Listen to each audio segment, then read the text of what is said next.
Welcome. And today I'll share with you a reading of a fantastic story that we found on Reddit.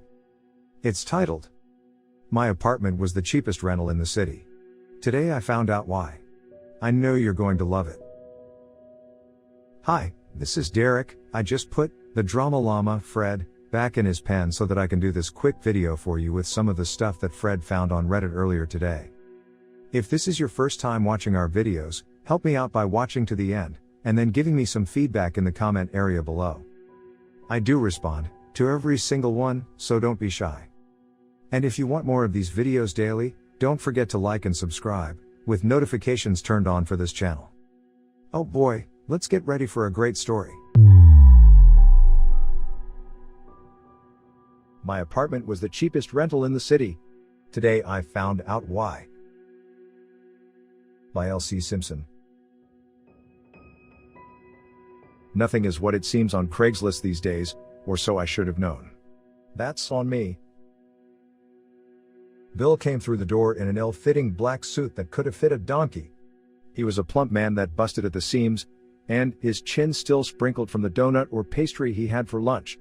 "Sorry, I'm late." He straightened and fixed his belt below his belly. "Had an emergency." People with greasy slicked back hair and a seedy disposition are destined to be used car salesmen. Unfortunately, this one was my real estate agent. He took me on a tour through the apartment. It was a rundown place, sure, but nothing out of the ordinary. The ceiling sunk in places and mold saturated the walls and air. It tasted like mossy growth and things were quite damp. Though, it was certainly not deserving of the cheapest place in the city. There was something I wasn't seeing. As you can see, he hobbled around the lounge making wide gestures. Couple things to fix up, obviously. The walls and floorboards creak, the fridge acting up a little strange. And there are a couple of leaks when the rain comes through. I stroked my 5 o'clock shadow pensively. "I've been sitting on it for a while, Bill. Something just doesn't add up, you know? This place is dirt cheap." Dirt cheap. He too fiddled with his beard, freeing some crumbs onto my potential new carpet. "Well, I'll get you some new appliances. Scrub up the mold, she'll be perfect." I shook my head. Bill cut to the chase. I stared at him intensely. "What's wrong with the place?" He exhaled in defeat, helpless like he was caught in a mousetrap. He palmed sweat away from his greasy forehead. There was a woman. Old lady. I gestured him to sit on one of the dusty, out-of-date stools. The Japanese would classify this place as a stigmatized property. "Yes, that's what they call it over there." He sat down. "Please explain." "Well, it's not uncommon in Japan for a place to be on the market for 20 years after someone dies a lonely death, or worse, in their home. You know, the public thinks it's cursed, that the previous occupant still wanders the halls." I didn't believe in all that mumbo-jumbo. I saw only dollar signs. To be a student and rent my own place was a luxury. Well, signing the agreement was contingent on one thing.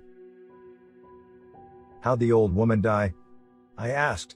His eyes scanned the carpet for a while and he gulped, almost comically. "You don't want to know, chap." I started to say something but trailed off. I thought about it for a while. Maybe he was right. Ignorance is bliss. I couldn't stay put if I knew I had been eating on the kitchen counter where she was stabbed. The bed she was strangled in. That I bathed myself in the bathtub she once filled with blood. I could get this place cleaned up without the gruesome details. I reached out to Bill with one reluctant arm. "Bill." We shook hands. He gave me a quick nod and a smirk. I smiled, too. "So, how about you throw in a new fridge?" He threw his head back and bellowed a fat man's laugh. "Maybe for Christmas, Jeff." The first few nights at the apartment were drearily usual, nothing amiss. Most nights after, I consoled myself that I had been dreaming. Dreaming the type of dream that Dr. Ron had told me about. The ones where I couldn't move, like I was paralyzed. He called them by some fancy long names and told me to stop sleeping on my back. I tried to stop. But every time I ended up on my back, and no matter how hard I tried, she'd be there, standing at the end of my bed. Those are the evenings I would begin to pray for. The nights where I would only see the silhouette of the woman, not hear her. In the following weeks I would be woken up by gentle clatters, like she wanted to be quiet. She didn't want me to know that she was there. I would hear steps along the floor in the living room, wandering the house. I heard the water running from the tap only for a while, and only in the dead of night. Like something was drinking. After a while though, she wanted me to know that she was there, that she was hungry. It was Thursday when I knew she was living in the walls. I sat alone in my room reading with my back against my headboard. Rain sprayed against the window beside me, obscuring the bustling cityscape beyond my apartment side with glassy droplets.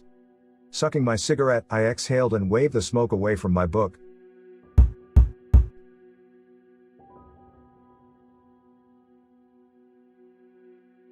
Something rapped against my bedchamber wall. It was coming from the living room, or kitchen. I put my book down beside me and slinked out of bed. The hallway was dim and silent, save for the sound of the waves of rain thrashing against the window pane. "Hello?" I called. There was no reply.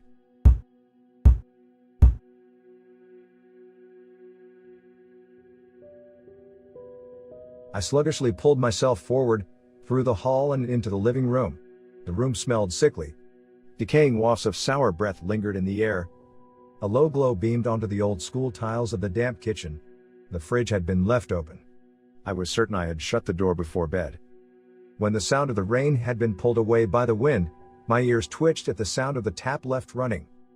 I briskly made my way over to the kitchen, the floors creaking as I went. I turned the tap and closed the door of the fridge. I stared at it for a while, a seed of doubt blossomed in my mind. Was I just forgetful? Lights off. I scanned the lounge and kitchen. Nothing amiss. "Jeff, you are one careless son of a bitch." I smirked at my mistake. Had to get some new milk in the morning, it was probably spoiled. In the hallway, my ears pricked.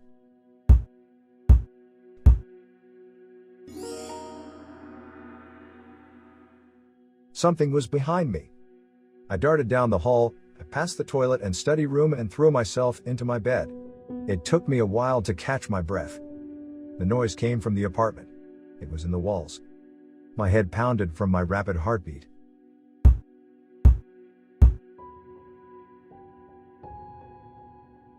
I heard it distantly through my bedroom door. My pillow fit around my ears snugly. "Go away. Please just go away." For a while I was buried in my pillow, unable to sleep. The tiredness caught up to me eventually, and I fell into a deep sleep like a daydream, or a fever. Things got worse for me at that apartment. Much, much worse. One afternoon started wonderfully, though. I called Rosie, and we agreed on a date. "See you at 9. I talked into my cell phone, combing my hair in my bedroom mirror. "Great, great. I'll see you then." I hummed a happy tune on my way to the bathroom. If I were in a rom-com, there would have been a spring in my step. Maybe there was. I made my way to the kitchen. A quick snack before dinner with Rosie, no biggie. What a beautiful, beautiful, quiet afternoon. Sunlight beamed a brilliant yellow through the windows. On days like these, impatient city folk stop their incessant honking outside to smell the roses and let birds sing their song. In the kitchen, I almost tripped on shoddy tiling. My heart stopped. The fridge was open. Just a crack. My jaw tightened, the birds had stopped singing. And all I could hear in my apartment was the forceful whistle of my breath escaping me. What the heck?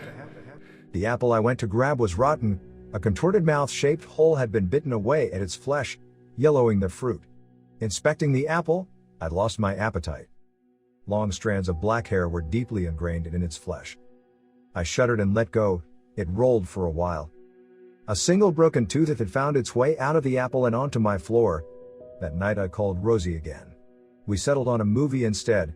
Make no mistake, I called Bill, my real estate agent, about the place. I think you can guess how that went. I had to take matters into my own hands. A few nights later, I decided to wait for it. I sat in the dark lounge of the apartment, finishing the final chapters of my book. Though, when you wait for these things, they seldom come. They come at you when you least expect. Yawning, I pushed out of my chair and made my way into the kitchen. Some buttered bread, a salad sandwich perhaps. My stomach rumbled. I stopped in my tracks in the middle of the kitchen. There it was again. How it felt to be afraid in my own home. A distinct sound, one long fingernail meeting plastic. My hand met the cold metal fridge handle. I didn't want to open the door. I assured my stomach nothing was waiting for me, but my heart didn't get the memo. It was quiet in the apartment again. My eyes shut tight as I inhaled. The handle turned and fridge's seal peeled open with a stomach-curdling teep. The interior light wasn't on. From standing I could only poke around the top shelf. It was empty inside except for a few condiments and rotten vegetables. I wiped one sweaty palm on my leg and bent down to inspect the bottom shelves, rummaging in the cold void of its white shell. It was clean yet smelled rotten and sour, the trailing scent of a garbage truck. Extending my arm into the unlit fridge, I met something hairy and brittle in the darkness. It might as well have been a vile, moldy coconut. I retracted. I could not see anything, though it felt as if a ball of scraggly hair filled my hand like sand. It flowed between my fingers like a soaked kitchen sponge. She hadn't been living in the walls. An icy grip tightened around my forearm. I shrieked and tried to yank away. The old woman's body twisted and buckled at the joints. One leg was bending backward over her shoulder, the other firmly planted below her jaw. She stared up at me from inside the fridge, slowly reeling me in from my wrist to my arm like she was a flexible acrobat carefully climbing a fleshy rope. I tried not to puke. I swallowed sour spit. Cockroaches scurried from her open lips and spread across her face like wildfire. Teeth clattered as the woman grinned, squeezing one of the insects with a sickening pop in the space where a tooth had been. Maggots exhumed themselves from her fleshy skin, dropping onto my sweaty arm like Satan's rain. Frigid, gripping fingers closed in at my forearm, then my bicep pulling. I bent my head up to help steady myself and toe backward, my chin clasped onto the cold top of the fridge. Pulling hard enough sent me flying back, crawling on the floor free from her decaying hands. The woman's face stared at me through scraggly silver and graphite strands of hair. Two gleaming white sockets over a wide, disgusting smile. I kicked the door shut and lay on the floor, my chest heaving. My mouth tasted like bitter acid and my hand finally let go of the unkempt wire I had pulled from her head. Many nights have passed since that encounter. Bill still rents me the apartment. When I hang out with Rosie we always go back to her place, never mine. I keep grandmother fed so she doesn't wander the halls. I don't sleep much anymore, but it's okay. Because I have the cheapest apartment in the city. When I'm home, I hear her when she's hungry.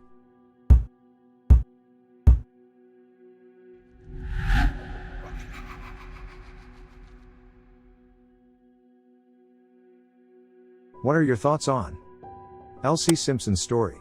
Please share in the comments below. In the meantime, let's hear what some other Reddit members had to say about this story. Genotrex reacted with, "This was the worst thing I could have read at 3:30 in the morning. Well done. I hate you." CRS Rep reacted with, "At least it wasn't bed bugs. I'll take violent malevolent spirits over bed bugs any day." And finally, Kayla Kitty 82 reacted with, "I kept saying to myself, please don't be in the fridge, please don't be in the fridge. In horror movies or stories, old people creep me the hell out. I don't know why.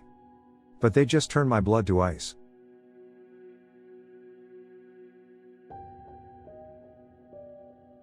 Well, there you have it. A very interesting and shocking story from a fine and talented Reddit member. Help support this channel by smashing the like and subscribe buttons. And hit that silly little bell as well to ensure you get the latest videos as they come out. Fred is always finding stuff for me to post regularly. So this is Derek signing off. Thanks for watching. Good grief, it sounds like Fred is out of his pen again.